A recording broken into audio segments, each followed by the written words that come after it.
Welcome to this video for iThought Connect, where we are going to talk about an investor's guide to fixed income. In today's market, there's a lot of uncertainty around valuations, a potential war, tariffs, and just geopolitics in general. With so much going on, investors are really questioning what equity can do for them as an asset class, but fixed income has already proven to be a great pick in 2025. Many investors are already seeing returns on their portfolios, and there's still room to grow in this arena. In the past, the investors' choices were very simple because most investors chose the fixed deposit route.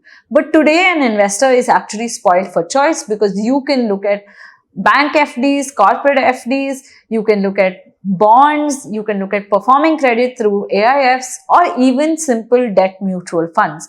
So, an investor who has so much choice before him has a bigger responsibility in making the right choice.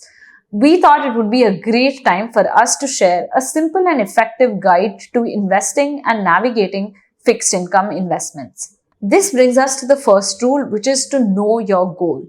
Always have a purpose in mind when you're making an investment, because when we don't have a purpose in mind, we end up with the wrong products. So the product investor misfit is often a function of not being goal aligned. What does it mean to have a goal in a fixed income investment? Now, fixed income can offer many things. It can offer liquidity, it can offer income, or it can offer asset allocation.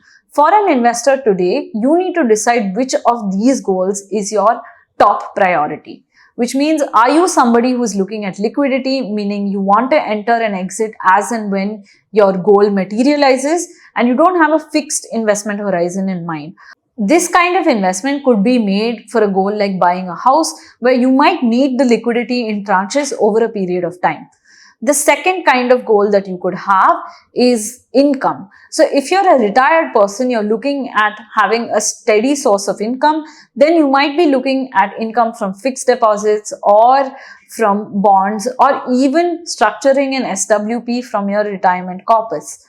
The third way to look at this is in terms of asset allocation. So are you someone who wants to take money out of equities or some other asset class and park it in fixed income?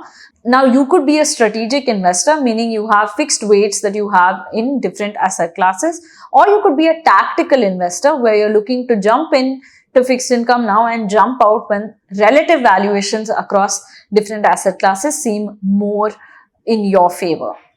The second rule is to know the difference between popular and performing investments. Now, to do this, I'm going to give you a quick history lesson, and we're going to rewind almost 10 years in time and look at how opportunities presented themselves. Within fixed income, you can have broadly three themes, meaning you can look at accrual, which would mean not really having any duration, but just holding an investment till it matures.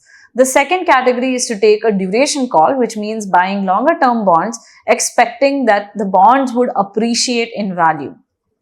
The third way to invest is to look at credit, which means going into the riskier parts of the debt market. So if we rewind to say 2015 to 2018, in that period, the most popular investment choice was to go down the credit quality ladder, and investors seem to make a lot of returns through credit. However, when we looked at the next phase, what happened in 2018 was a big default from one of the leading NBFCs in the country, and that created a crisis. So investors were still looking at getting higher returns from riskier parts of the market until the event happened, and after that they went completely off fixed income. Whereas that was the time where your yields spiked, and any investor who had made an investment in target maturity or roll down products or high quality AAA rated bonds would have made a lot of money on mark to market returns, as well as the interest that they were earning at that point. So a crisis was a great entry point in terms of valuations for fixed income. So your performing investment in this period was fixed income, but the popular investment was to move out of fixed income altogether. When we fast forwarded to the next phase, the popular investment became target maturity funds. So if we look at the period between 2020 and 2023, then you had a lot of attention go into target maturity funds. And in this period, they were underperformers. So this was the popular investment, but the performing investment in this period was actually floating rate funds. This is because at this point you hit bottom in terms of the interest rate cycle during COVID, and you went into a hiking cycle through the next few years. So floaters tended to reprice and actually produce better results for investors. When we moved into the next phase, between 2023 and 2025, there have been a lot of structural changes to the fixed income market in India. Primarily, one of the big triggers was bond index inclusion, and you had a lot of FII interest in the fixed income space. So many investors felt that a flat yield curve and just a 7% return wasn't really doing much for them, and they chose to opt out of fixed income altogether and look at only equities. But in this phase, you had great performance from equities, but you also had very good performance from fixed income for the level of risk that you were taking. So it's always important to look at that risk reward and not just the absolute returns that you're earning.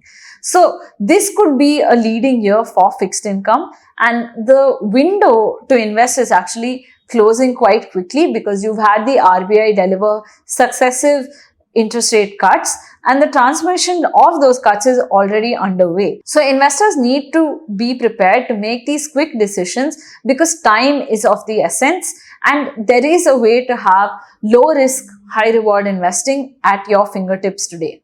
Last but not least, extra risk does not mean extra returns. A lot of us have this perception that if we take more risk in fixed income, we'll have the ability to earn better returns, and those returns are going to stay with us. But when we start taking more risk in fixed income, we don't realize that the nature of risks are very different from equities. You don't have a good investment that makes up for a bad investment in fixed income. If you lose your money, you lose your money. It's just that simple. But the nature of risk in fixed income investing is very different. You could have duration risk, which means you end up taking your duration call at the wrong point in the interest rate cycle and you lose money instead of making money. You could also have reinvestment risk, which means you have a certain return expectation or target that you're trying to meet, but as interest rates trend lower, it becomes harder and harder to achieve that target because you're investing at lower interest rates. You could even have liquidity risk, which is mostly a product misfit, meaning you need money but you don't have access to it because it's locked up or it's in an asset that doesn't trade often enough. So an investor needs to learn how to manage risk, and this is a great rule to keep in mind, that maybe it's just not worth chasing returns in fixed income because there are other asset classes that can give you double-digit returns at a lower risk profile. So keeping these three powerful rules in mind, we hope you have a stellar fixed income journey. If you're still not sure about where to invest, then we are just one message away. You can drop us a message on WhatsApp at 95000 27285 to get started on your fixed